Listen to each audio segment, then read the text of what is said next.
It angered me that is there a lot of cheap housing in Leeds? Would that ruined it for him? But it just was. I assume maybe she was squatting or something. But it was like, and it just depressed me because it was like, not only is he homeless, but he's got a homeless girlfriend. But the homeless people are finding love. Yeah. Do you mean it's so? That's really depressing, Carl, isn't it? Unless they both became smackheads together. Or whatever. No, Carl's found love on the street before, haven't you?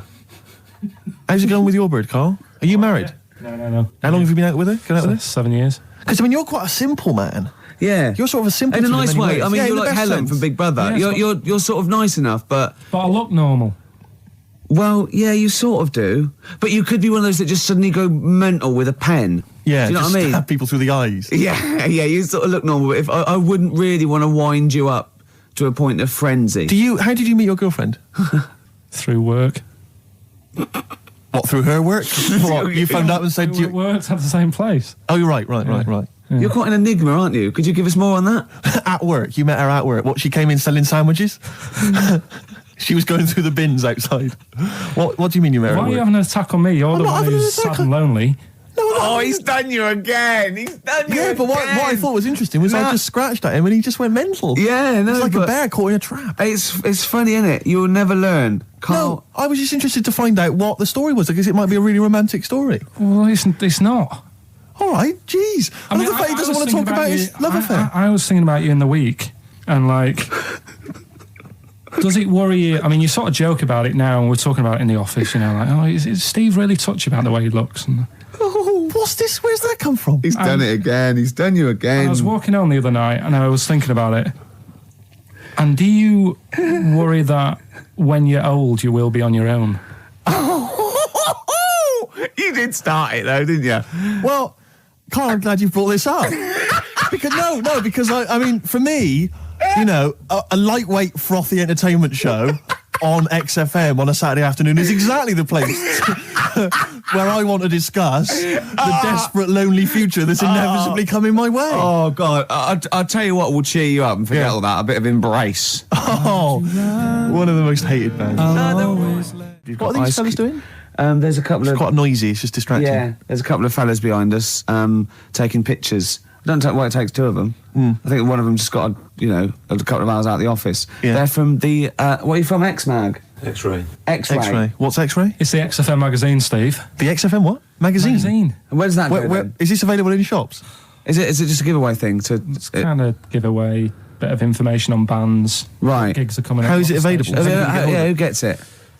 It's in top magazines. You're really selling it, Carl. You're obviously a fan of the magazine. It's all right. Yeah. I don't want to make it... This seems now like you've said, let's pretend we don't know what it is. You sell it on air, make it sound... I don't know what it is. Well, I'll show you later. Okay, cool. And if people want a copy of it, they can go to the website and subscribe and you get it for free. That's all right. Yeah. Cool. And you're going to be in it. And we're going to be in it. Centre pages. I don't look my best. I don't dress for radio. And, Well, it's okay, because I'm photogenic, so I'll make up for whatever you... I'll push you forward. White Stripes and their version of Jolene. What did you make of it, Rick? I loved it. Good. I want to ask Carl a question, though, because Carl sometimes in awe of this newfangled world that we live in. What do you think of the scenario? What do you think is going on there? Because it's a bloke singing to a woman, begging her not to take his man. What do you think is going on there? Say again. Well, that's a bloke there singing. Yeah, to his wife Jolene. Right. Were you listening to the lyrics, or? You see, I got mixed up anyway. I thought it was about that one about the person who chucks himself off a bridge. So I was thinking more about that than listening to that one. Right, listen. Well, go on it. Right.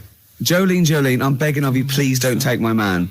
You flaming locks of auburn hair, even though you can, don't. He's all I've got. You're a beautiful woman. Don't take my man, because I can't compete with you, right? Yeah. What do you think's going on there, though? Because, it's Dolly Parton singing it. We know what's going on. They're fighting over the same man, aren't we? Yeah. What do you think's going on when a bloke singing it to Jolene? What do you think of the scenario there? That's one of them names, isn't it? That could be a bloke's name. It's like Leslie. Oh, Christ. Okay, sorry, it was a... I wish you'd not asked him that question. It's so exhausting. I love him. Do ants sleep, Carl? Which bird's got a cock? Swan. Okay, nice one. Listen, I want to play that song for various people who've emailed and phoned in saying they want requests. We don't really play requests on the show. We'd like to mention them anyway. Matt Barr, Magic Thighs. That's not Matt Barr's Magic Thighs. No. That's Matt Barr and Magic Thighs. Yeah. Kieran in Dublin, Stuart in Hackney, Lisa and Alison in Crouch End, and Glenn in Crystal Palace, who was phoning up with a nice message earlier. All of you, thanks for listening and thanks for enjoying it. Sorry we didn't play your requests, but tune in next time. It'll be fun. Anyway, I just all I wanted to say, really. Here's tragic. What's tragic? What did you want me to say about that song? Just your opinion. Your own opinion was fine. In fact, your own opinion is better than anything I could really hope for. Without doubt. Whenever I ask you a question, you constantly surprise us. Yeah, it's wonderful. So only ever carry on telling the truth, carry on saying exactly what's on your mind, and I think this could become a great... You're like a man who was frozen in Victorian era and has been reawoken, and he's kind of discovering the world. Some things make sense, other things don't. It's beautiful. As opposed to one that was made in a castle in Victorian times, like Steve. Oh, that's just... Oh, I've joined in with Karl. I can't believe it. I'm sorry. On my side. Yeah, no, it was irresistible though, wasn't it? I'm really sorry. Yeah, it was Karl. It was you that worked out the maths and worked out I was 28 because they just worked out I'm 27. You are 27. No way. Yeah, I asked you, didn't I? And I said but what I sort of questioned was, I said, well, if you're 27 today, that means last week you were 26. Well done. Yeah, that's irrelevant. So therefore, you assumed that I must be 28 then. Yeah. Whereas I assumed you were using, your knowledge of maths, such as it is. I wouldn't do that. No, sure. Wow. I actually got lost in that conversation because I genuinely didn't know what he meant would mean last week you were 26. I don't know what that meant. I don't know what it meant. Wow. Well, it is Steve's birthday. But he would have been 26 last week.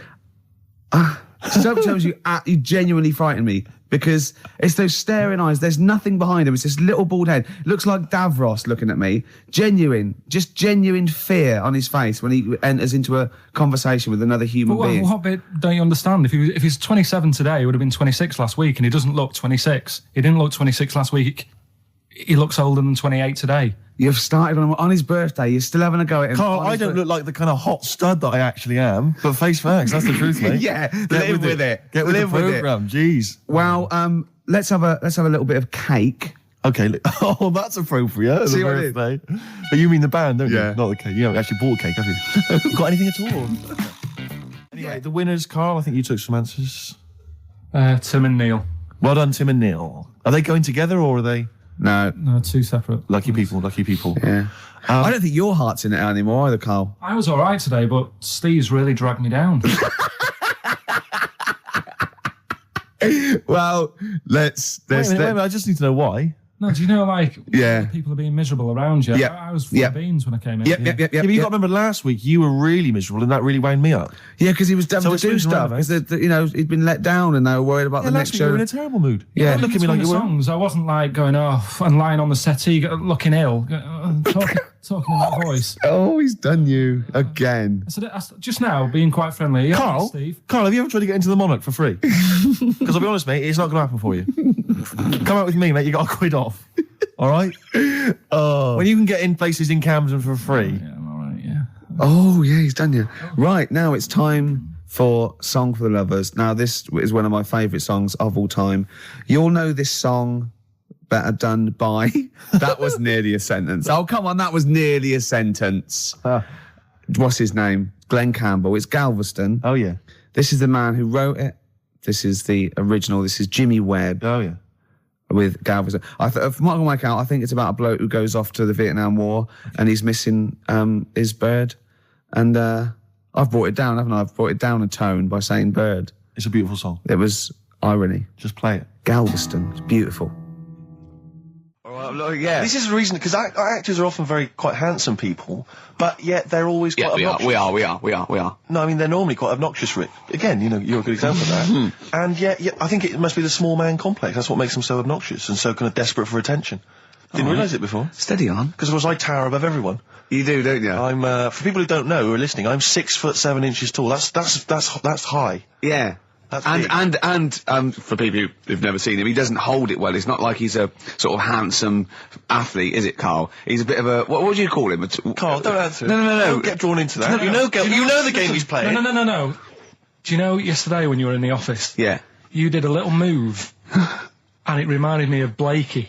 I Oh, I hate you, Gervais. Oh, I hate you, Pilkington. That's our stance. Yeah, but even he held it a little bit better, didn't he? Because he was a man, you know, had a big coat and everything, and a peak cap. But, yeah. I can't believe you. Like, I've not suffered enough from being freakishly tall. Now, two of my best buddies, live on radio, are just... It's not just the height, though, is it? It's the posture and the face and everything. But it's got your places, hasn't it? No? What do you mean it's got me places? I think people give you a bit more of a chance in your career and stuff. It's like... Well, yeah, stacking shelves. Because I can reach to a high level.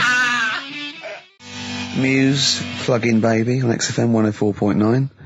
Rick, Gervais, go on. Well, yeah, but I know you guys are laughing about the height thing, and for those that have only just tuned in, I am 6'7" tall, which is tall, and that's big. And I pride myself on it in a way. You know, I've worked hard, I've not smoked, I ate well. You know, it's an accomplishment. But obviously, I didn't have much involvement in it. I just and it's a curse because mainly the problem is that you can't get stuff, you can't get clothes, you can't get shoes. You know? Yeah, it's size 14 feet. Yeah, but it is genuine, and I don't know. I mean, it costs a lot to buy a pair of size 14 shoes, and if you were genuinely poor, I don't know how you'd afford to be tall, because the clothing costs more, everything costs more. I've seen this in comics, that you'd actually go to school in a barrel. Wearing a barrel. With just braces, it'd just be a barrel, and you'd have sort of flip-flops. And you'd take a mule with you. They all had a mule, didn't they, the poor people? People always think, you'll be in a pub or something, and people just think they can talk to you about it. They just think, hey, you lanky, it's just like, because it's like they But that really annoys you, doesn't it? Well, it annoys me because it's like they think I should be proud of it. Like, well, exactly, but they don't think that this is not a disadvantage. This is not a disability, is it? You're taller than most people. It might get disability. No. If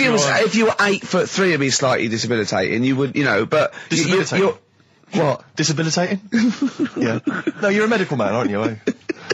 But no, the point is, it's a disabilitating because when you go on public transport, like if you're on a coach, the only place I can sit on a coach is that seat on the driver's lap, either on the driver's lap or that seat at the very end. Yeah, you know which sits into the I. Yeah, that's the only place I can. Well, you stand up, some sort of stand at the back, waving at drivers. You could drive it from the back.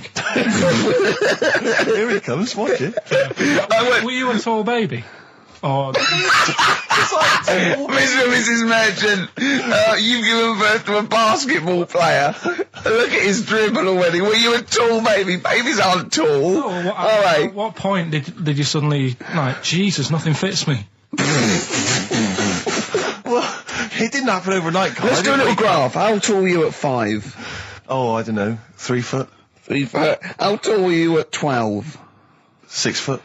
6. Were you really? I don't know, do I? How do I remember? I don't remember this. Well, when did teachers start calling you freak boy and lanky? They didn't. It wasn't so much. It was no. You went to a funny school. I went bowling with him once. So I'd never been bowling before, and he'd been once before. And he went, "Let's go to this bowl." We went to a bowling alley, right? And you have to wear these special shoes. Now they're sort of like pointed things anyway, and they're multicoloured, sort of red and green. They look pretty weird. And the woman said to me, "Oh, what size?" I said, "Oh, 8. She went, "Yeah." So, "What size are you?" He went, 14. She went, 14. He went, "You probably haven't got them." She goes, "Yeah, I think we have got one pair." And she put them on the table, and it was like Krusty the Clown. And I just started laughing. They looked so long, and he had to run round this bowling alley in these freaky clown shoes. But they don't look freaky clown like when I'm wearing them, because the rest of me is in proportion to it. It looked like a little wall bracket. One of the worst things that happened to me was when I was when I was about 16 or something. We went to There's a fire alarm going off. There's a fire alarm going off. And the fire light's going off. Yeah. Should we not just maybe play a record and go and check that out? Wrap it up if you want. Oh, no, not wrap it up. Play a record, I'm gonna go. No, it's gone off, Rick. It's gone off. Oh! Well, they might have burnt down! Yeah, I think we'd know about it. The flames licking around our ankles would be a clue. God. I'm gonna go and investigate. You shouldn't ignore a fire alarm, did you? Blimey. We're entertaining the nation. Oh, look at him, he's scared of fire! What do you mean?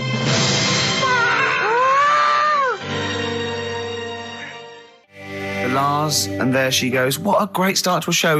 We've had 20 minutes of some of the best banter, chatter and music and anecdote anywhere on the dial. You're damn right. High five. Yeah. Sweet, man, sweet. Oh, what are we talking about? Now, well, I love that track. It's lovely. They've got a bit of the Liverpool gene pool, haven't they? That sort of doddy. You know what I mean? I like the Scouse sort of look. You know, the Cilla Black and the Stan Boardman. Yeah, it's particularly unique to Liverpool. It's sort of happy in teeth and ears. And it's happy in teeth and ears. Yeah. Oh, brilliant description. Yeah. Happy in teeth and ears. Yeah, that's just 3 of my friends. Yeah. Now, we've got a great track lined up, haven't we, Carl, that I've brought in? Simon and Garfunkel. Now, I'm not ashamed. As you know, me and Steve aren't worried about being part of a trend or you know, being trendy or jumping on about it. Steve particularly doesn't worry about, like, looking good or, well, you know. No, I'm saying, as a compliment, he doesn't worry about walking along like that or, you know. Well, I'm looking good. No. But I'm saying you don't mind the insults freak boy or goggle eye or... Swore off a duck's back, mate. Do you know what I mean? Or a new phrase that's been coined because of Steve's face, walk off a frog's back. Who's saying that? Just a lot of you, a lot of friends and that. But I mean... my friends? Yeah, a lot of the people. Can you name names or? I can't really. They promises you can't. I can't. I can't really. Anyone up? I think it's the Kagol. Looks good. It does look good. It's waterproof, Rick, and it's also stylish. I wear nothing underneath, so it's tight to the skin. It gets sticky in damn weather. Is that why you sort of rustle? Sexy. But what's all the? Is there abuse? What's this? No. They just say. Because I'm a pretty trendy guy, but I, as you say, I cut my own trend. You know, I make my own style. So just go back to insults briefly. Go on. You know, saying. No. See, that's goofy. That's not fair. No. Because that's what he said. It's in my head. What do you mean he said? No. When did he say that? No, I mean. When did you call me goofy? No, he didn't. He said about what's in my head. Hey, no, when it's come on, come off it. Don't what? Who's start calling me goofy? No, I'm not even goofy. Goggle-eyed's fair enough. Yeah, but you can sort your look out. I can't. What do you mean I can? How can I sort my look out? I'm not even goofy. That's not fair. You've got the proper features. What? Just needs sorting out a bit. I can't help it if my hair's not good. I noticed the other day when Carl was sitting on your knee having his picture taken. It's a long story, right? He's got a completely spherical head. It's slightly too small. I'm not being funny because, I mean, you know, I'm not perfect. But he's got a completely spherical little head. He looks a little bit like a baby Hamburglar. You know Hamburglar off McDonald's? Sure. He looks like a little baby Hamburglar. And it's sort of quite put upon. Suzanne thinks a lot like that thing in that Dulux advert. Do you know when the woman pulls the head off that? A little plasticine morph type. And then they make a new ad for it. And it's like a little head. Really? And that's your girlfriend saying it. I know. Anyway, listen, let's get back to business here. This is a great track. It's America by Simon and Garfunkel. This is where I started saying we don't care about being trendy and all that. That was it. Because I just want to mention to people that they should be very excited because it's going to be Carl's special night tomorrow. You excited, Carl? Oh, yeah. Oh, this is, me and Steve, because we were nominated, we get a guest. For the BAFTA Awards. And it doesn't say guest, it actually says, partner. So I'm taking my partner. And Steve's taking Carl. Yeah. But what Carl doesn't realise is you will have to pretend you're his partner, otherwise you wouldn't be able to. We'll have to hold hands when we go on the red carpet. Is this really your partner? It's not just a guest. That's how it is. And either we go in like that or we can't get in. You just have to be with him when you go up there. I mean, does he have to? We should hold hands. But I think what we should do is just to make sure that there's nothing at all that it's going to go wrong. We should just do a little kiss. Just like, or be seen sort of like cheek to cheek, just to show them that, you're not, he's like not Elton John and David he's not just getting his mates in for a free meal. You are actually partners. No, I'm not up for that. Why not? Well, because we know we're not actually gay. No, but so it's not a problem. You've come out of it looking quite good because you've got a good-looking fella.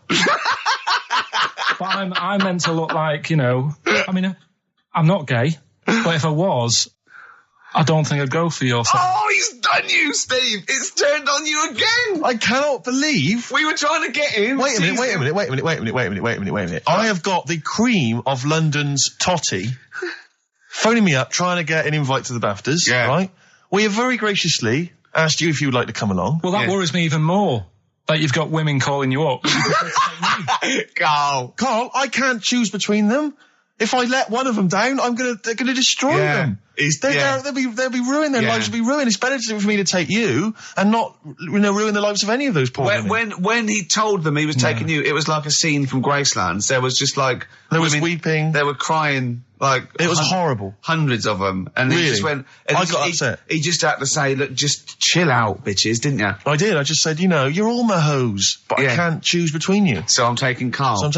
You know, he could get you a discount frocks. No, I had a letter from the people that there's an organisation. No, listen, Carl. There's an organisation that sponsors the BAFTA Awards in terms of clothes and fashion. They sent me a letter. They said your partner. They've not specified the sex. They've said your partner can come along and choose an outfit. Now I suspect by the look of it, it is a woman's outfitters. I'm thinking we could get you a lovely trouser suit. Well, you have a it may trouser look suit, feminine, right? But I think people will be fooled. It'd just be a little bit roomy in the hip and That'd probably be narrow fine. on the shoulders, but you're a bit skinny. Why didn't you take it? Because it's a lot of an insult. And maybe just some pearls as well. Be lovely. Wouldn't you? I haven't got anything sorted to wear yet. See, you're slagging me off. You're likely to end up going in a tracksuit. Yeah. You know, I'm going out today. I've never bought a suit since I was like 11, right? I went to my brother's wedding. That's the last time I wore a suit. Full of No, us. but it's like how when I went to the BAFTAs with you and I wasn't really enjoying it, you were I like... can't. He's what? No, You you are didn't such tell us an this. ungrateful. There are so many You're people. like a little charity case. You're like, oh, I had God. chicks queuing up Yeah. around the block. You'd wanting to usually come. have to. I know, but I Someone told like you you. would have to write to Jim or Fix It or Esther Ranson to get them to meet us sort of people. And now it's on your doorstep. I'm amazed that you didn't enjoy it. Why didn't you God. enjoy it? You got to walk down the red carpet. You went in. There was George Best, one of your footballing heroes, was there. A load of other big names. You sat there, you had prime position. You came backstage with a load of other big names. Hey, you had a lovely bit of You were grub. filming this thing for the DVD you were making. That's you, a cameraman on our DVD. And yet you think, now you look grumpy because you had a couple of pints and I can't believe So it. tell us why you didn't enjoy it, because the ceremony, what didn't you enjoy about that? It was interminable, wasn't it? Far too long. Wasn't it awful? 3 So boring. hours. I thought you were going to say something. Really? Sorry. 3 hours. Yeah. I mean, I suppose for you two, at least, you know, you were going to get something. Sure. Yeah. But with me, it's like, I mean, I've never graduated or anything, so Have you not? I'm trying to think of a situation. Basically, I sat there for 3 hours knowing that I'm not going to get anything out of the night. Yeah. Right? Now... No one Did you? told Sorry, me. when we invited you and you said yes, did you think you were up for an award? No, but I thought we were going to be sat round tables having a nice bit of food, Yeah. whilst people are going up there winning awards. Yeah. But 3 hours of the same thing over and over again. I mean, if a film's 3 hours in the cinema, Yeah. you go, well, it's long, but you know, I wonder how it's going to end. Yeah. But this was just like the same thing over and over again. Some guy going up, thanks a lot, cheers for the bit of brass. And then going down, sitting down, the same thing over and over again. Honestly, right? I'd say it was one of the worst things I've ever had to do. Lincoln! No, I enjoyed the night afterwards when we did have a bit of lamb and a nice bit of veg and that. That was Yeah. all right, and I went home and I was happy. And I got the little freebie bag that you're talking about that we're giving away, which wasn't much good stuff in it. Oh, All right. Christ. No, What would you have done on that Saturday night? Suzanne What said- would you have done or the Sunday night rather? What would you have done had you been at home? I would have stayed in with Suzanne, right, watching telly, having a nice bit of pate on toast or something, cup of tea, watching 24. But instead, I had to buy an expensive suit, so I didn't show you up, right? Yeah. How much did you spend on your suit? Well, in total, right, because, you know, the shoes and the suit and the shirt and the tie, it was about 600 quid. That's the most expensive evening ever. And that's what I'm saying to you. And the daft thing is, it's dark in there. I don't know why you've got to wear a nice suit. You can't wear a tracksuit, for goodness sake. It's dark in there. No, just the shirt and that. It doesn't make you a better person wearing a suit. No, doesn't Do make you you a know what better I mean? person, no. We're not claiming it made you a better person. No, but that annoyed me. Yeah. I mean, it was an experience, isn't it? That's why I went, because you think, if I didn't go, if I would have said to you when you invited me, no, Steve, I don't want to go, then I would have never known, right? Yeah. And that's my sort of thing in life, right? If Yeah. something comes up, you should take it, even if you're not going to like it. It's a bit of an experience. Right. Do you know what he said to me? I phoned him up because we had to meet up, and obviously he had to pose as my gay lover. Yeah. To get in, right? Yeah. He phoned me, what? You said something to me like, I bought a suit, I'm looking good. He said, I'm looking good. People will think, how on earth did he end up with that good-looking guy? So he got into the Yeah. role. That was what he said to me. He started getting into it. Such an insight. Play a record. I just must say that we've had an email from Daryl Foss. Lots of people have emailed in and said, well done on the BAFTAs and well done on your Room 101. They really liked that. Thank you. There's one guy, and it's Daryl says, Ricky, has your dad only got one D-Mob suit? Because I don't know if you noticed, but Ricky wears the same suit every single time he appears on TV because he spent a fortune on it getting it tailor-made. I've only got one. It's a good suit and I he just wears it know. all the time. And it's winter as well. It's like a pure wool, so I'm sweating everywhere I go. Anyway, usually it's too much cheese. I won't be buying another. Huh? I won't be buying another one. Ever. Yeah, that's it. Yeah. Suzanne told me today, right, because I've handed it in today to have the trousers turned up a bit. Why? Because it was a bit of a bodge job for the night. Yeah. Right. It was just some pins sort of holding it up the other night, but you didn't notice, and I didn't tell you because I thought you'd be getting on the stage and saying, "Look at that freak over there with his pants hemmed up." But I took it to the place to get it done. Suzanne tells me that I'm going to start shrinking now and getting to that age where you start going small. I know that must have been a revelation to you and a worry. Like, how small do you get? How small do you get? Oh, Right, what are we playing now? I thought we'd have a bit of Marley music. Marley music. Oh. Okay, go on. If These Old Walls Could Speak by Jimmy Webb. Might play another track off that later if we've got time. What, today? Yeah, well, maybe next week. We've got lots to pack in. We've got things like New Order, Cure. I'm just hoping that all those kind of new metal fans, Rick, can just calm down for a second, Yeah. and just enjoy that for what it was. Yeah. Well, I hope their snobbery is not going to prevent them from enjoying I it. hope they can just leave it alone for 2 hours for our show. Exactly. We try and, try and pack lots of Well, whilst stuff you're in. talking about new metal, can I just say Ian Camfield is here tonight. He's What? moving from Fridays. Right. What the hell does he think he's doing? He's just offering up information now. No, it's just that you were talking about the new metalers, and now seems like a good time to Carl, say- listen. You're here for our amusement. Yeah. You don't sort of come in any time you want. When we decide it's time to sort of have some fun at your expense, then we'll let you know, but Yeah. otherwise...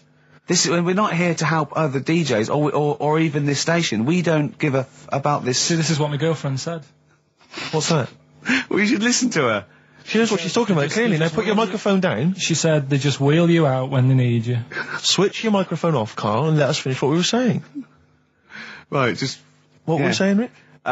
Ian Canfield has got a rock show Oh, right, yeah. starting today. It's 4 hours of pure rock. Yeah, he's probably here smoking, drinking Jack Daniels and just like having pictures of Vance put up around him to get in the mood. Then he'd go out and rock. Carl, don't be silly. Turn your microphone on. We're joking. Is that right? When's he on? 8 till 12 tonight, 4 hours of rock.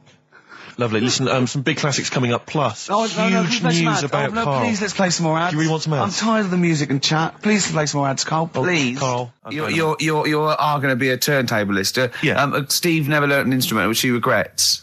And he's a modern lad, and he's using turntables as his instrument. I just got 2 turntables and a microphone, and so far, seriously, I'm cutting it up big style.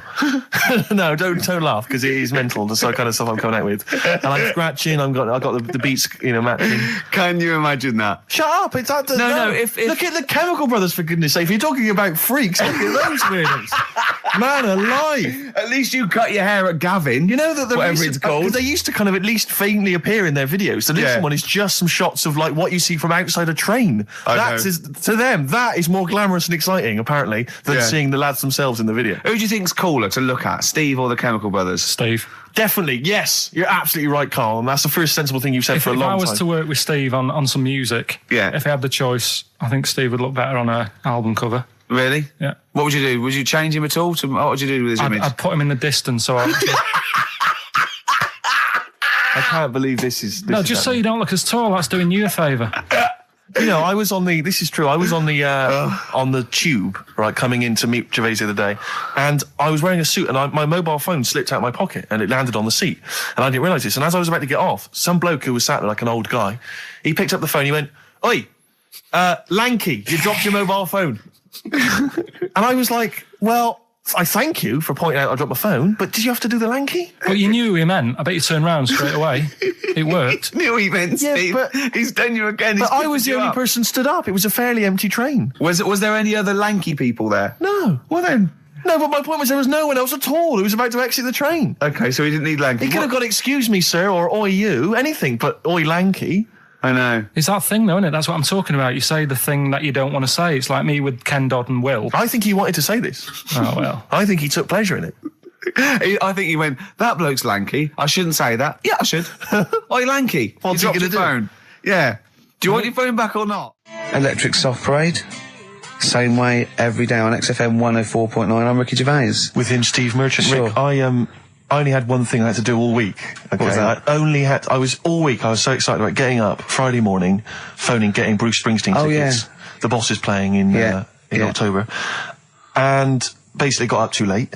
Well, not sold out already, you just Sold out, it had sold out, but I've started calling about 12:30, it sold out.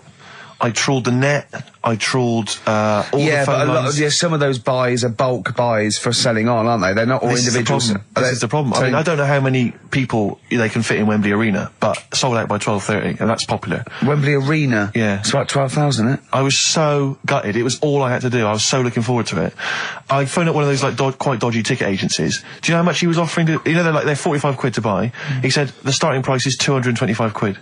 I mean, that to me is like a ticket tout, like a legal ticket tout. Are they allowed to do that? I don't know. It's crazy. I was so angry. They'd have to say their booking fee was £150. Yeah, exactly. So but now I'm like desperate. I don't know what to do. I'm just wondering if I can abuse our position on the radio and just try and scrounge them from anyone who's listening. No, I mean anyone who's listening who's got the power to get them, you know, or... This is begging, isn't it? It's exactly what it is, Rick, yeah. Yeah, I was going to try and dress it up. Yeah. But it's just begging. That ticket touts after you as well, for dissing him. Ricky.Gervais... Don't bring me into it. Shut up. Ricky.Gervais at xfm.co.uk. If there's anything you can do to get me a ticket, I'm willing to pay for it. Up to the price of 45 quid. You know. Yeah, wow. No, second hand. Yeah, 30. Yeah. You don't want to throw your money around, Steve. I'll give 25 quid, come on. Don't you know who I am? Yeah. But that, I mean, do you know what I mean? Because I'm just, like, I asked Karl if he could sort it out. He's done nothing. He's achieved nothing. I know. So I'm just desperate. I'm in a desperate situation and I don't quite know what to do. I'll tell you this though, Karl. Don't bother doing favours for him because he's not grateful. You give him something and he goes, right, does this mean I have to give you something back? And I go, well, no. He goes, good. Well, I got you Cure tickets and you did nothing. Yeah, but it was rubbish, that gig. There you go. It was rubbish. I went along to that gig. It was a balmy summer's night. The Cure, as far as I'm concerned, owe me a balmy summer's night because I wasted it. Hour and a half they played for. They played 4 hits. I don't want to hear their dirge from like some dodgy album and from like 1984. I'm not interested. Play the hits. Boys Don't Cry, Love Cats, blah, blah, blah, blah, blah. Instead, I got nothing. I was so angry. I was just, oh man, You were probably angry at Karl, weren't you? I was angry at Karl for wasting my time getting me the tickets for free. If I Karl? paid for it, Are you getting to see what sort of a bloke Steve Merchant is? Doves, caught by the river on XFM 104.9. I'm Ricky Gervais, Steve Merchant, hello, Karl Pilkington and everything. No, I'm going to be honest with you. Go on. A little bit hungover, didn't feel very well. Yeah. I don't know if I'm hungover or still a bit drunk. I don't feel... You sound like you're still a bit drunk. Yeah, so what I'm worried about... You do every week, so... But what I'm worried about is that the standard will slip. Yeah, sure. If I'm not right on the ball. And the other thing is I haven't had a lot of time to prepare the show today. Okay. So I don't feel, you know... 100%. Yeah. I haven't done the Karl. Right. Look. Have you finished that sentence? I don't make me laugh because it hurts as well. And there's the other side effect to me being a little bit hungover and or drunk or whatever, right, is that I can be annoying. Right. Yes. Because just to amuse myself, I sort of like turn my body off a little bit and just poke and like that and annoy people and that. I want to sort of like. Well, you do the physical equivalent of freewheeling. Don't you? You just I sort of want to climb on Karl and go to sleep on him. Yes. Do you know what I mean? Yes. They both annoy him and it'd be comfortable. Yes. Which is, you know, can be annoying. Just a little thing just to make this show a bit easier. If you'd put your hand up when you want one of us to speak, because I'm not quite sure when the sentences are finished. The hands are up. Okay, good. So, the hands are up. Okay. Good, alright. Okay. Are you gonna just keep them up the rest of the show, or? No, Karl, do what you, huh? Good, alright. Do you want to, I mean, is there an excuse as to why you're a bit hungover? Too much wine. Okay. All last night, yeah. Yeah, good. Thanks for that. Because this is the only work you've got to do all week, isn't it? Unless I'm very much mistaken. You don't have to do anything. You just sit at home eating cheese. Yeah.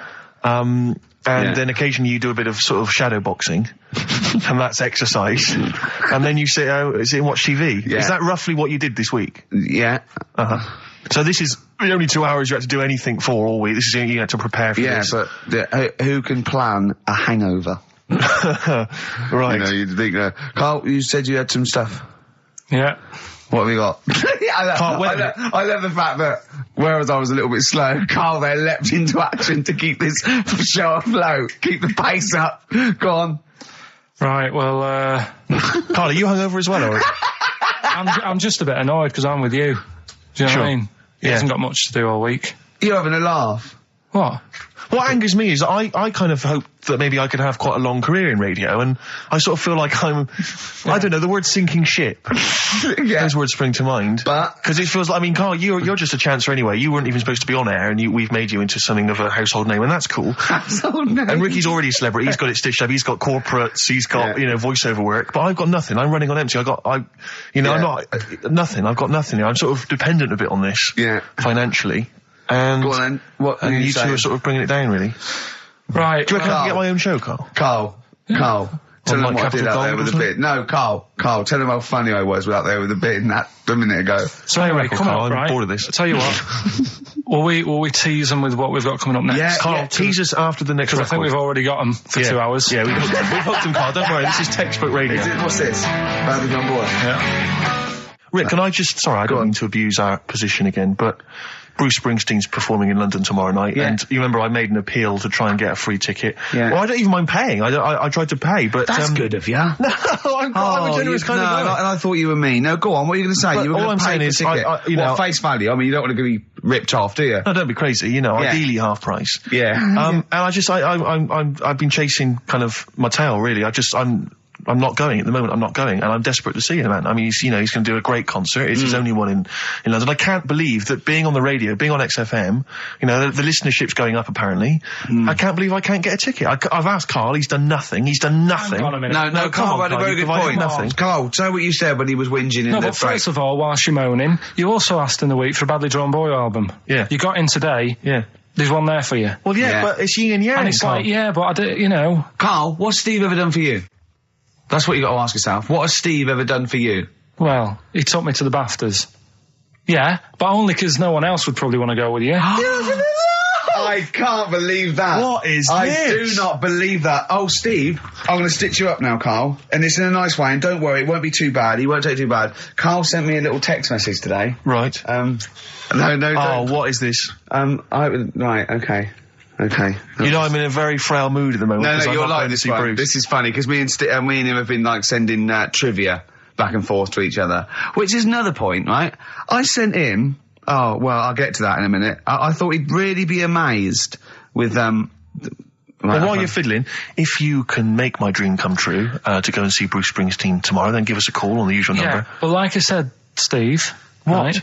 It wouldn't be... Right, you just said when the song was on, can't believe it, right? We work at XFM and I can't get tickets for Springsteen, right? Yeah. We work in radio, we should get tickets. Right, now think which of I'm willing to pay for. Yeah, but think of the... Yeah, but if he's sold out, he's sold out. Yeah, but that's just something they say. Right, that's just what they say, is it? Right, so everybody on local radio stations say, do you know, I like that Bruce Springsteen, I want a free ticket, right? So another say... I tried to phone, I phoned for an hour and a half, I couldn't get through. Not long enough. I've put the hours in. Not long enough. Not long enough. What are you talking about? I've put the hours in. No. Right, so another 400 people turn up at the gig. They cram them all in. There's people being crushed.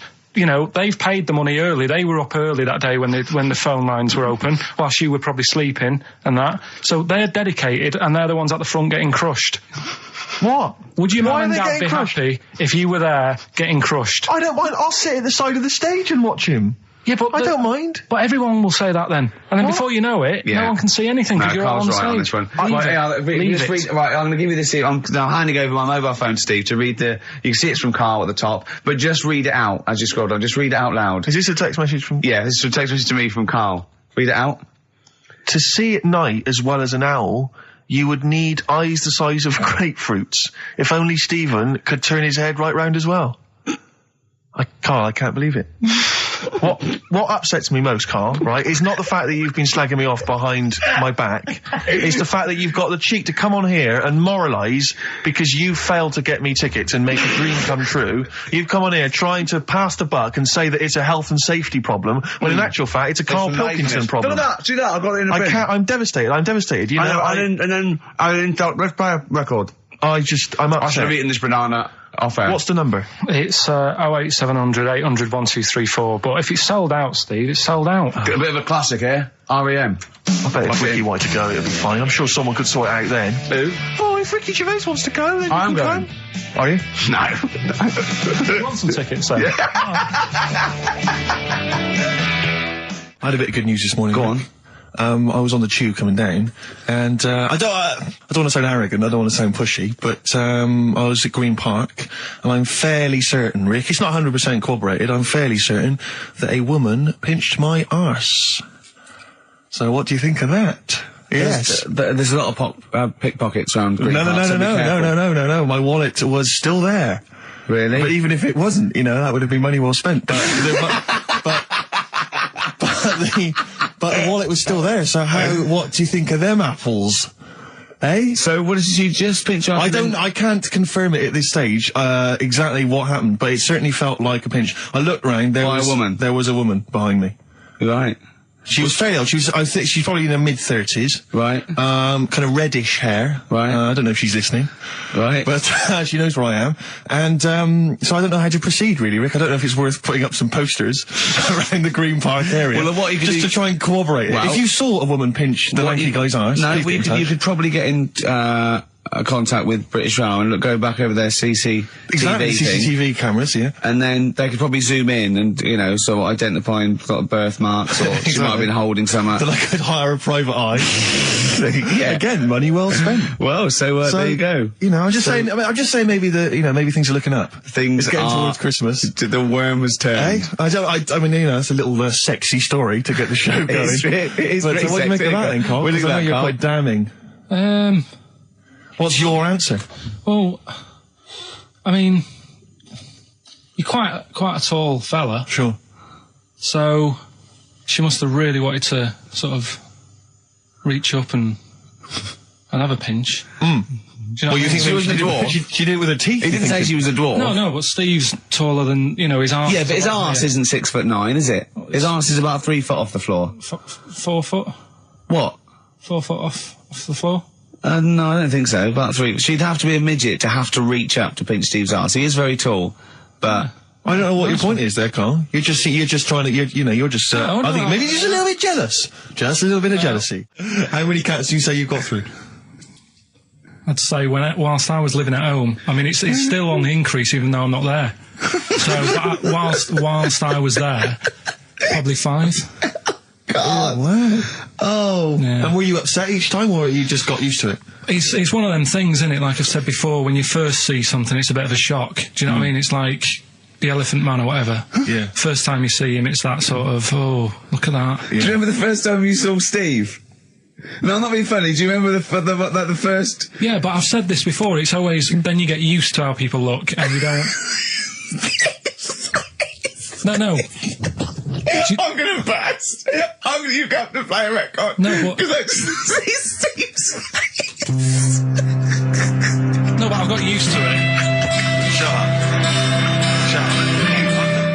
Carl, our mate Johnny, he's a Doctor Who fan. Yeah. Do you remember, he bought the Doctor Who magazine, and he went to the toilet, and Steve got post-it notes and put geek on every page, and Johnny opened it on the tube, right, and it had geek and everything, and Johnny bought in the new Doctor Who magazine, I think this week's or this month's, right, and they've done the perfect Doctor Who fan, right, what the geek is, right, and it looks exactly like Steve. All right, don't have a go, Rick. It does, and he went, and I'm going to try and put it on the website. It's amazing. It's got your hair, glasses, it stands like you, it's sort of dressed like you, and it's only, it's hilarious, and he was, I mean, I'm insulting you now, it sounds like an insult, but if you'd see it, you'd laugh. Well, Rockbusters, right? Yeah. Right, here we go. Just a little bit annoyed.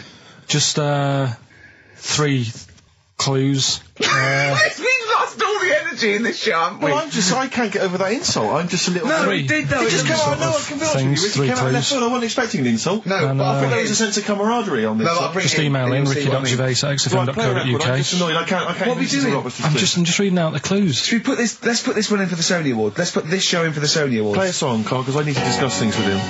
I've talked before about in Edit second. it down. Get this down to 3 minutes. It'd be a great show. Rockbusters in a minute. XFM. Lonesome Day by Bruce Springsteen from his new album The Rising on XFM 104.9. Ricky Gervais, Steve Merchant, Karl Pilkington. Foreman just phoned in and said to Karl, stick up for yourself. Don't listen to that Merchant. He does my head in. He's so arrogant. I don't think I'm arrogant. I think I'm mean. Yeah. I just think I'm sort of objectionable. I don't think it's arrogance. I think it's sort of nastiness. Yeah. I'm just not a very nice person. But believe me, I'm not arrogant. I think I'm pathetic. What were you talking about earlier about glasses as well, and Steve taking his glasses off? What was that? What are you saying that in front of him now for? Was it an insult? It wasn't really an insult. Carl, what were you up to? No, what was it? I genuinely don't remember. I genuinely don't remember. Right, Steve, I'm not having a go. Right? Just saying how people, it's a bit weird that you've got glasses because you've got a good pair of eyes on you. Right? That isn't an insult.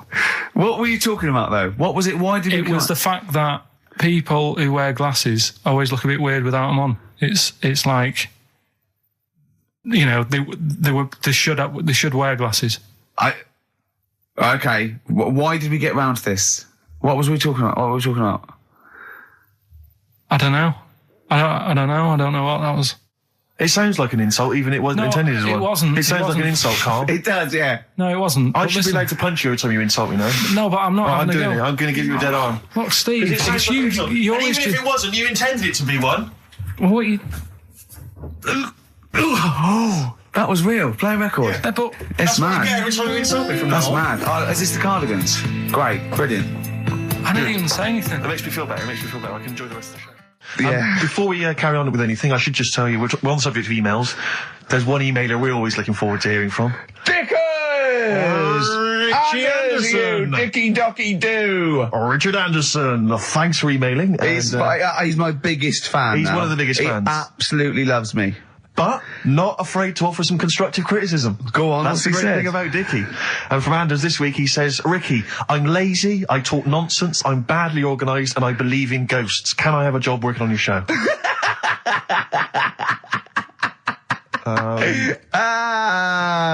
Possibly, Anders. Maybe send in a CV.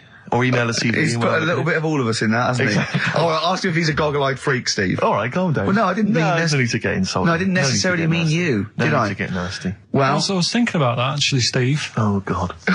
Just talking of the old... What? What? Talking of the what? No. Do you know, like... This better be good. No, you don't have that many girlfriends and that. What do you mean? Carl, why are we on this? I was defending you in the whole monkey discussion. Come on, what's your point? What's your point? No, what's the point? I just was thinking... If there was an infinite number of Steves? You're an odd-looking fella. Come on, Carl, get to the... No, you know I know that. I've told you that loads of times. What do you mean, you know I know that? Well, there's no point pretending anymore. Steve, I'm flabbergasted. But also, you don't like spending money, right? He's mean and weird looking. Valentine's Day. Are you sort of, you know... You've got to love him now, haven't you? What are you happier with? The fact that no girls like you enough, right? This is really mental. Or are you happy because you don't have to spend any money on a card for someone? A little from column A, a little from column B. Wait, let's have more monkey news. What have we got? No, we've got so much to get into this show. Insults. We don't need the insults. I think we've got enough. We don't need the insults. Yeah, there's no more insults. What angers me with Carl is he's been planning that. No, I haven't. I was thinking about it on the way in because Valentine's Day is coming up and I'm not a big fan of it. Right. Condoms? You bought your girlfriend a box of condoms for Christmas. I don't think you can have a go at me. To be fair. No, but I don't just treat her on Valentine's. I'm always... Do you know what I mean? You don't even treat her on Valentine's. You don't even treat her at Christmas or on her birthday. When do you treat her? Hang on a minute. Wait a cotton picking minute there. Oh, why I order. Wait a minute. What's that? Tiffany dog. I treat your girlfriend better than you, and I've only met her twice. I took her out last night and she enjoyed herself. Where'd you go? Until she had to write the cheque. Where'd you go? To a chippy. A really... No. Play a record! It's a chippy? No, a quality one. Right. Oh, God! Under a fiver for two. Oh, nice wrapping. Not newspaper, greaseproof paper. And bread. That's Feeder, Just the Way I'm Feeling, on XFM 104.9. Ricky Gervais, Steve Merchant, Claire Sturgis. Well, he's defying me. He's not calling in. We're going to give out his number and he's not calling in. That's even more annoying. Who does he think he is? I don't know who he thinks he is. I'll tell you what I'll tell you who he is. Yeah. He is a little bold Mancunian. Let's never let him forget that. Is. I don't know who he thinks he is, but there's the fact. Just, Carl, call in, because you're annoying me and Steve. He's been slagging you off as well, Steve. Well, go on. In the week, you know, he was slagging you off. I mean, in the week, I was joining in and laughing along, but now I'm thinking but now I'm thinking that you're more on my side than he is. Thanks very much, Rick. I'm glad to see you've come round. He said he was. I was in the pub with him and Johnny. Oh, right. So there's a little audience. Good. And he went, have you seen Men in Black 2? I went, no. He said, have you, Johnny? He went, no. He went, there's a thing in it that looks just like Steve. And I went, what? He went, it's a thing, he's got really gangly arms and bulbous eyes, and it just works really fast in the Aliens registration thing. And I went, all right. I said, we'll bring that up Saturday. Since he's not here, you know, what do you think of that? Well, the reason is, I think the problem I have is this, that if I was to say things like that about Carl, I'd destroy him. He'd be a broken man after I'd finished with him. Call in, Carl, or Steve's going to say a few things about you. I'm going to get a couple of home truths out there. I can't believe it. I cannot believe it. Yeah, we were, you know, at the time I was joining it, we were having, you know, slagging you off on other things as well. Sure. But now I'm thinking, maybe you were wrong. Maybe I was taking the mickey out of the wrong person behind their back. If you receive any phone calls from people you don't know, we don't know anything about that. Instantly, we don't know why that is happening. That is just going to be a weird, spooky thing. So and don't bother telling the story about Men in Black 2 either, because I don't think people will be interested. Actually, on the subject of Men in Black 2, what? Have you seen that, Steve? No, I haven't, Carl. Tell me about it. You should see it. Go on. Why? Because there's this thing in it. Go on. What, a stupid, bald Mancunian tosser? No, weirder than that. There isn't anything weirder than that. Big eyes, it was gangly. Keep talking. You've got to see it, because you wouldn't believe the likeness and that. You've got to check the film out tonight. Right. It's not as weird, it had a normal voice, right? He's done you and he's not even here! I'll tell you what, mate, it ain't worth coming in next week. Stay on the line, Carl. Play a record, Claire. Kings of Leon, Molly's Chambers. What do you think of that, Carl? All right. There's a surprise. Another insightful remark. Steve is not a fan now. Not only does he know you've been slagging him off behind his back. No, I wasn't slagging Steve. If you get it out on DVD tonight, you'll know I'm not slagging you off. It could be your brother. I love the fact that it makes it worse, but he's thinking you're going to go, oh, he wasn't slagging me off. It does look like me. I do think I'm an alien. I love the fact that you hope Steve will go, he's got a point. It's a spitting image. Yeah. I am, seriously, Carl, I'm really angry. I'm so angry with you at the moment. You haven't seen it yet? No, I know, because I know what it's going to be, and I'm fuming. I'll tell you why I'm angry, because he doesn't do it in jest. No, but what do you think it's going to look like? What do you think this thing's going to look like? Going to look ludicrous. It's not going to look anything like me, but he's going to pretend it does. Go on, what? Go on. No, it does look like you. Yeah, of course it does. And you looked like the Human Z. Well, I mean, to be honest, you did a bit, Carl. You walk like him, you're bold like him, you got a sort of gormless face like him. Any more? I don't smoke. That does. I'm not arguing with you, I'm not well on that. Oh, you're not well. What exactly is wrong with you, you whinger? Well, it's just, do you know, like I always tell you about the restless leg syndrome I've got?